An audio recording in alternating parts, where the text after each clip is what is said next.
ఇంకా రిజర్వేషన్ ఖరారు కానే లేదు, నోటిఫికేషన్ రానే లేదు. కానీ తొందరపడి ఒక కోయిల ముందే కూసింది అనే విధంగా ఎవరికి వారు ముందే ప్రచారాలు కొనసాగిస్తున్నారు.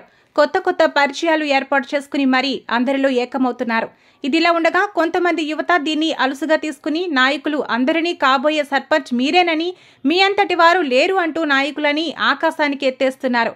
ఇన్ని రోజులు ఎంతో మంది నాయకులు ప్రజల్ని ఎన్నో విధాలుగా వాడుకున్నారు. ఇప్పుడు మాకు అవకాశం వచ్చిందని కొంతమంది అభిప్రాయపడుతున్నారు. మరికొందరు మిమ్మల్ని మేము గెలిపించుకుంటామంటూ నాయకుల జేబుల్ని ఖాళీ చేస్తున్నారు. ఇప్పుడు కూర్చోబెట్టిన వారు మళ్లీ వాళ్ల జేబులు నింపుకోవడానికి కదా చూసేది అని కొంతమంది అభిప్రాయపడుతున్నారు. మరికొందరు మాత్రం ఇప్పటికైతే అందరికీ మీకే మా ఓటు అని, ఇచ్చింది వచ్చింది కాదనకుండా తీసుకుందాం, మళ్లీ మంచి నాయకుడిని ఎన్నుకుందామని ప్రజలు భావిస్తున్నారు. ఏది ఏమైనా రాబోయే రోజుల్లో మంచి నాయకుడిని ఎన్నుకోవాలని ప్రజలు ఆకాంక్షిస్తున్నారు.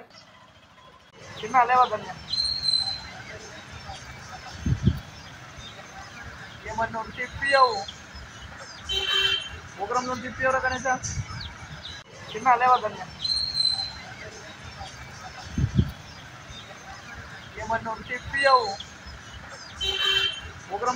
కనీస